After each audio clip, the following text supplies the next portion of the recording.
Hi,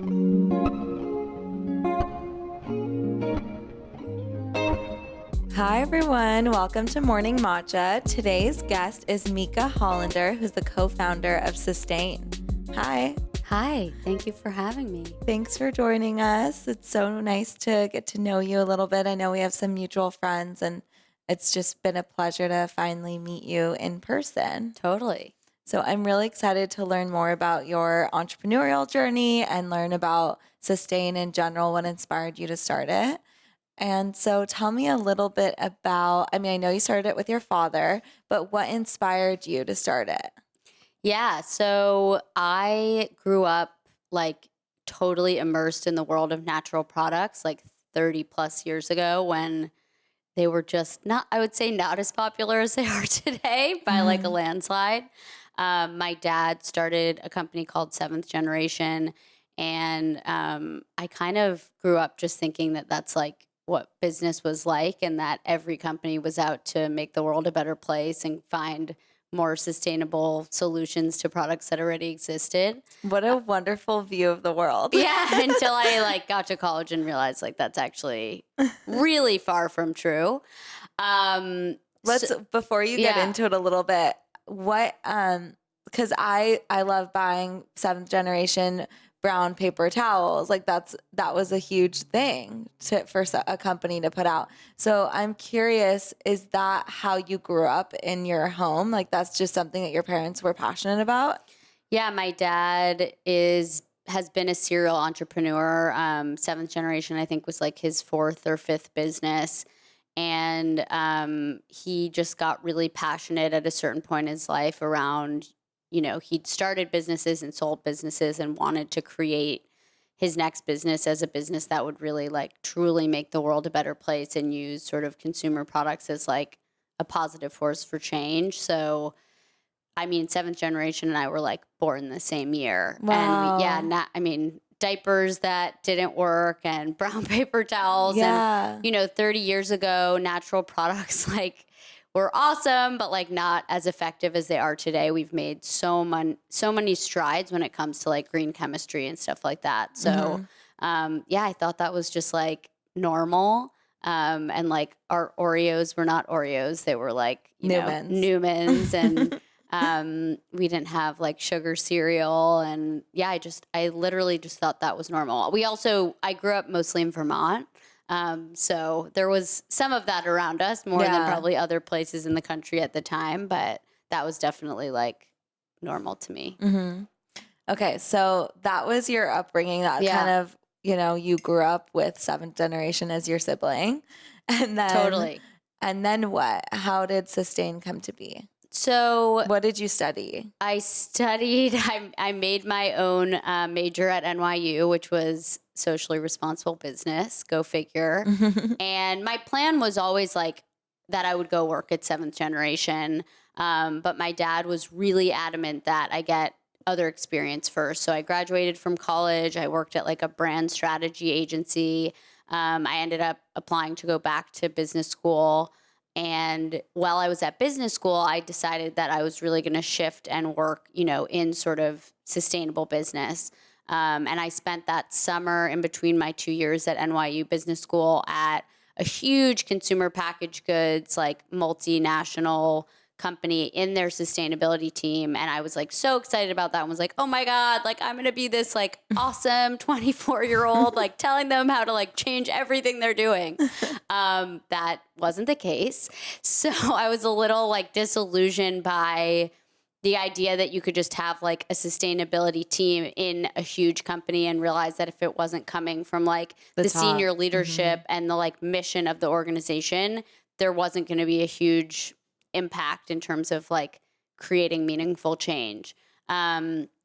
So I started thinking about like, okay, so if that's not what I'm going to do, which was either like go work at Seventh Generation or go work at a big company and do sustainability, like what am I going to do where I feel like I'm going to have an impact every single day? And I started thinking about like the fact that there was this shift towards natural cleaning products and skincare a little bit at the time, food. But when it came to the products going inside of one of the most absorbent parts of our bodies, our vaginas. There wasn't any conversation and education about what was in these products, and there certainly weren't any sustainable, clean options at the time. And my dad, who had left seventh generation by that point, had this idea like 20 years prior to start a company called Rainforest Rubbers, which was going to be a sustainable condom company. And I started like talking about that idea. How do you talk about that idea with your dad? I know. It's so weird, obviously. I always joke that, of course, like I was like in, middle school, and they were like, what do you want to be when you grow up? And I was like, a condom entrepreneur, and I want to do it with my dad. And that sounds really bad. So I should not make that joke in that vein again. But yeah, so it wasn't weird. It was like, it basically started out as just like a business idea conversation. And we ended up being like, hey, like actually like the condom category is perfect for change and for a new, natural entrant into it. Yeah. There was no sustainable vegan, latex fair free, trade. yeah. They are latex, but I'll explain why the latex is different. There was no clean option. And on top of that, what I'm particularly passionate about was 40% of condoms are purchased by women, and every single brand that's basically defined the space has neglected women as a consumer. They've never engaged with us around, what we want, what we need in a conversation. It's a completely male-oriented category. And so I saw a huge opportunity to create a brand of condoms that spoke to women and that like met their needs. And that actually made them feel good about making that purchase versus like a slut for making that purchase. So it was really the idea of creating sort of like natural sexual wellness products, but putting women at first, the forefront. Yeah. That birthed Sustain. And the name, I love it. The name, it's funny. The name was like, we sent out a survey, like a survey monkey to like, probably like 50 friends and family. I think one of the names that we tested, which was not my idea, and I'm so happy it didn't come back as the winner, was Meika. I was like, this is not what I'm looking for. So it was like Meika, Rainforest Rubbers, Sustain, and like probably 10 other things. And Sustain, I don't remember who came up with it, like one of our investors or something, and that was the winner. And so that was the name. So right now, how many products did you launch with? We launched just with condoms. We spent about a year and a half like researching, sourcing our supply chain, creating a manufacturing process that we felt was very different and, met all of our concerns around safe ingredients and fair trade and vegan and all of that stuff. And we went to market first 5.5 years ago just with condoms, and obviously have expanded into over 15 SKUs since then. And when you go to market with a condom, or when you start manufacturing, do you go to a manufacturer that already manufactures condoms and then you tell them to do it differently? Like, how do you even go about that? It's tough. Yeah, no, we did a couple different things. We first, I think, which is really important when you're starting a business, if you're not an expert, admit that and go find people who are experts in these categories.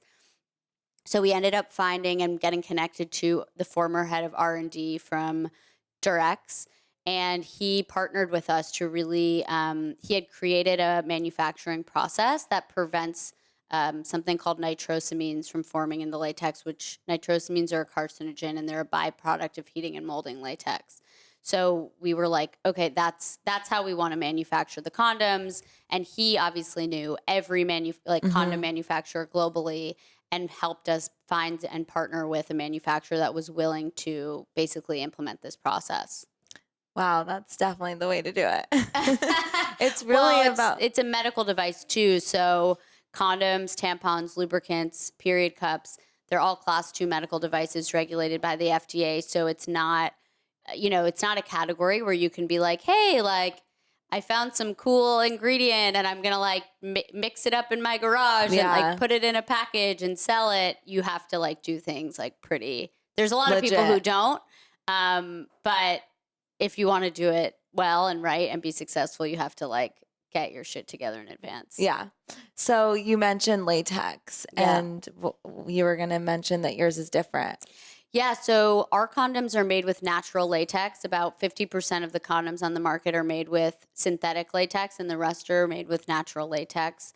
If it's a latex condom, natural latex is the sap of the rubber tree. So just like you would go and tap a maple tree for maple syrup. I don't know. I mean, I grew up in Vermont, so I can like visualize that perfectly. But it basically does no damage to the tree, and you tap the tree and the latex comes out in its liquid form. So what we had to do first was find a rubber plantation that produced latex for condoms. And we traveled all over the world and looked at a bunch of different plantations, and we were pretty horrified with what we found. There's, similar to like the garment industry or the electronics industry, anytime you continue to dig into the supply chain, you're not hearing or seeing or finding good news. Mm-hmm. And it was the same thing for the latex and rubber industry. There was a lot of child labor. There were a lot of harsh chemicals and pesticides being used on these plantations. And we ended up finding the only fair trade certified rubber plantation in the world that makes latex for condoms, which means that all of the workers are paid a fair wage, a much higher wage than, the average salary of all the people in the surrounding areas. There's health care for the workers. There's a school for their kids.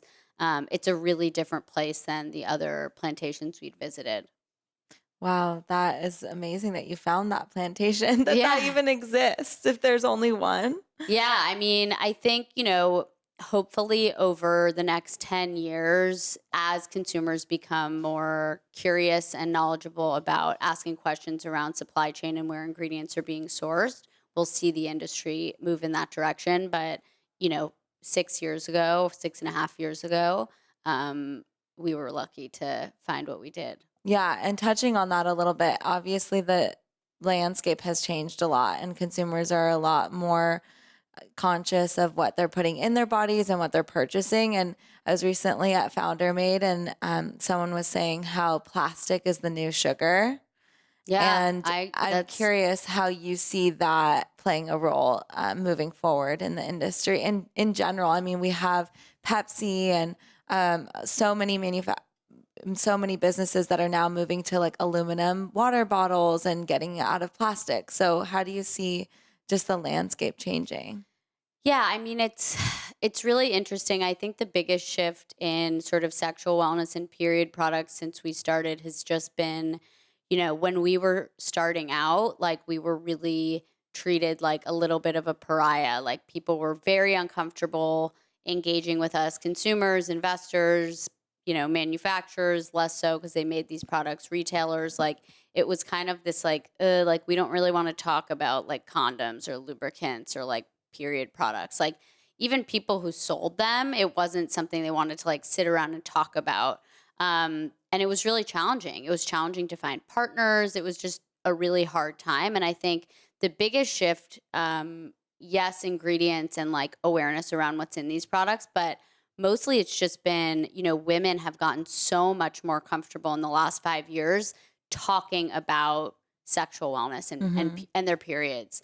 And you're seeing the examples of that in everything from like the media to like conversations on TV shows to, Sephora and like Urban Outfitters are carrying like sexual wellness products. Like there's been a huge shift. And I think as we first now bring these conversations and products more mainstream, then it will shift even more towards, well, wait, what's even in these products?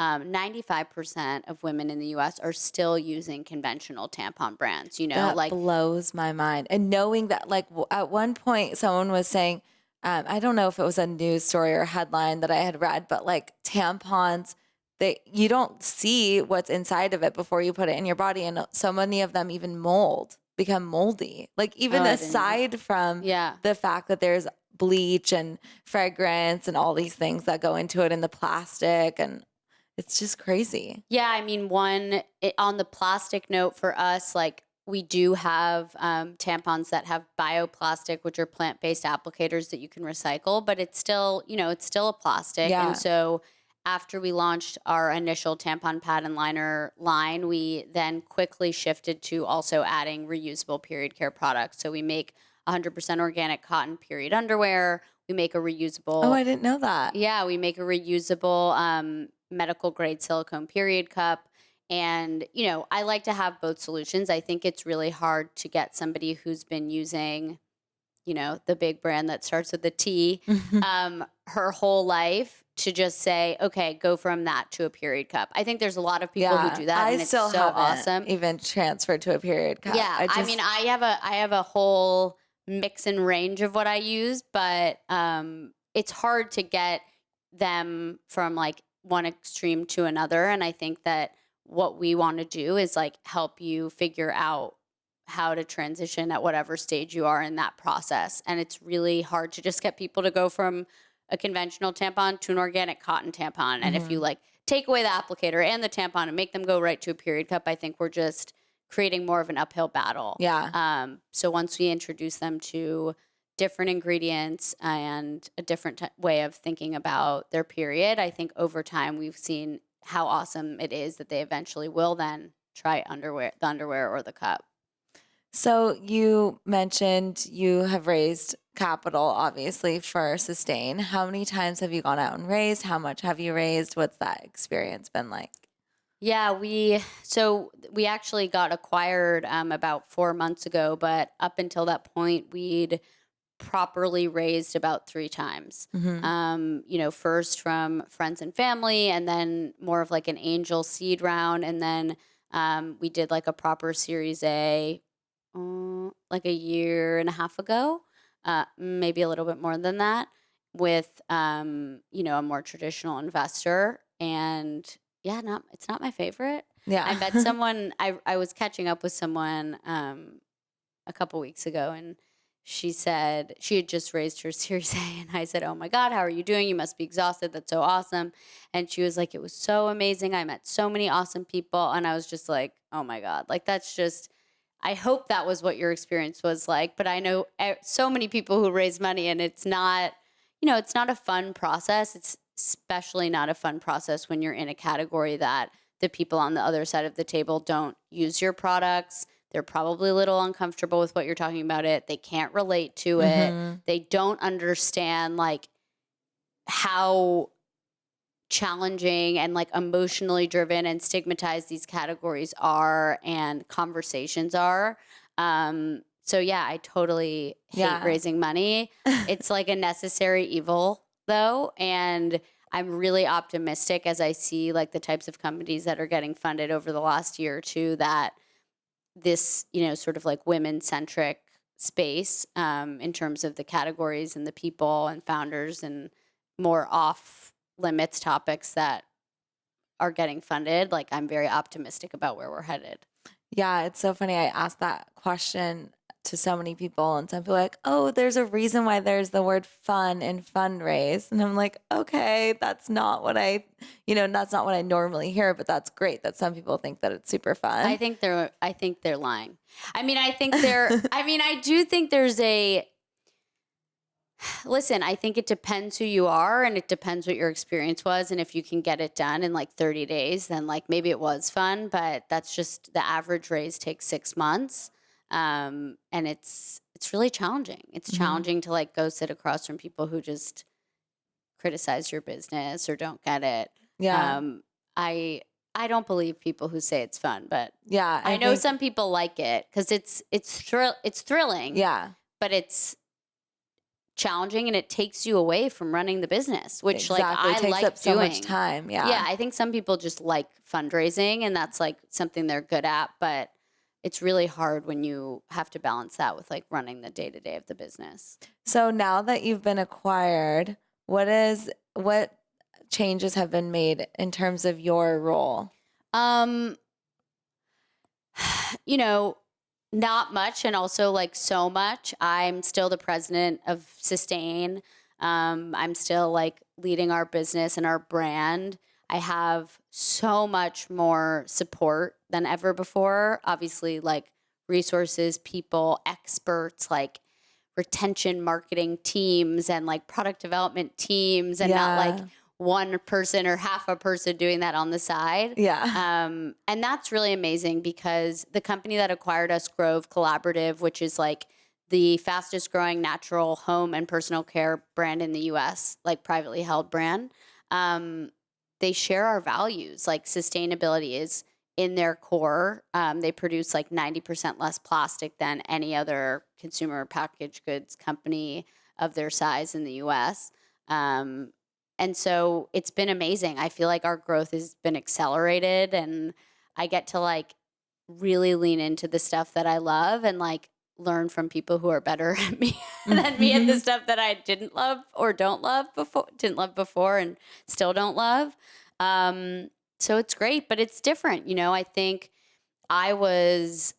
for the first 30 days, like in such a I was like seeing pink clouds everywhere. I was like, this is so amazing. And like, we have so much support.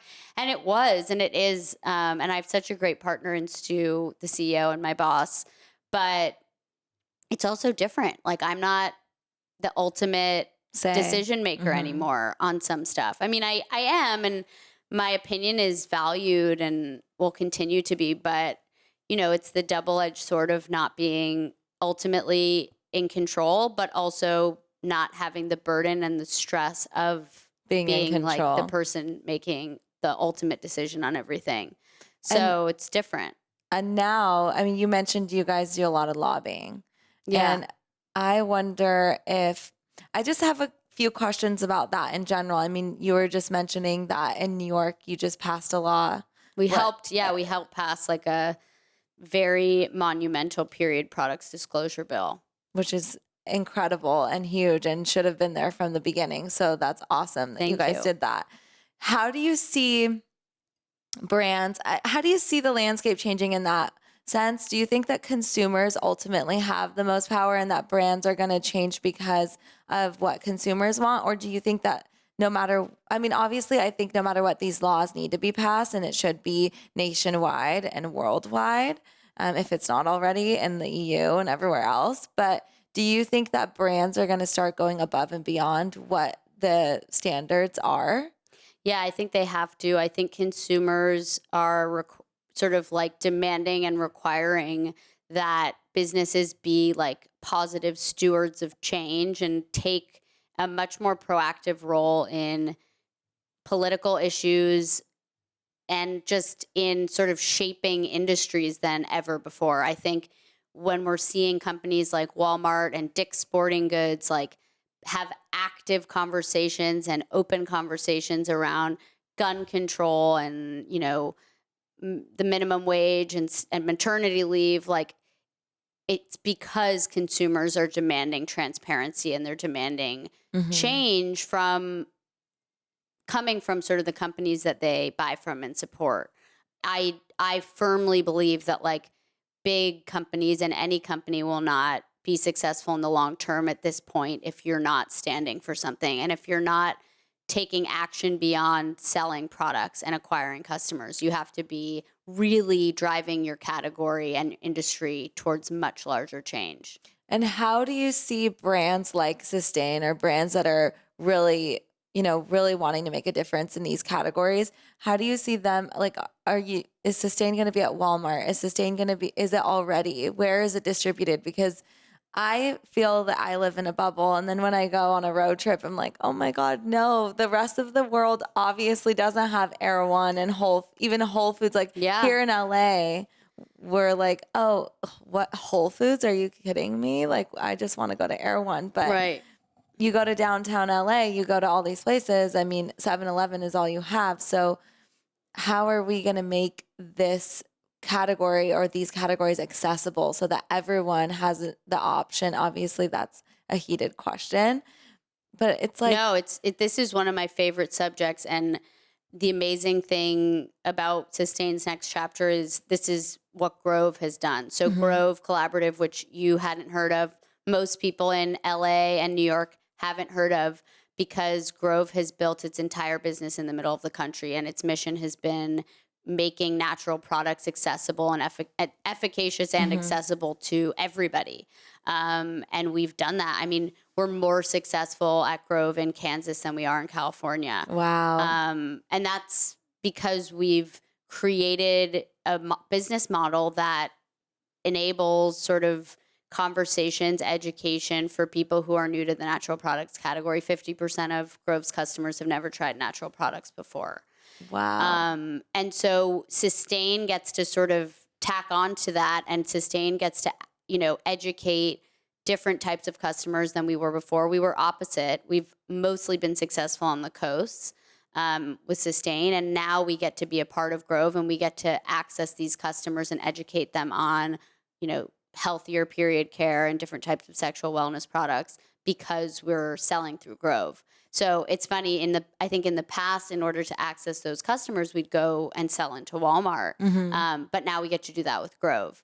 And we are in Whole Foods, we are on Amazon. I want our products to be as accessible as possible because of what you're talking about, right? Like Stu, our CEO, started Grove because he felt like every time, he was running around and he was working 100 hours a week, and he was buying products at the bodega, like cleaning products and like personal care products. And every time he was like washing his hands or taking a shower, like he felt like his values were so misaligned with the products he was using. And he was like, felt bad about himself. And so he had this idea to make natural products convenient to everybody.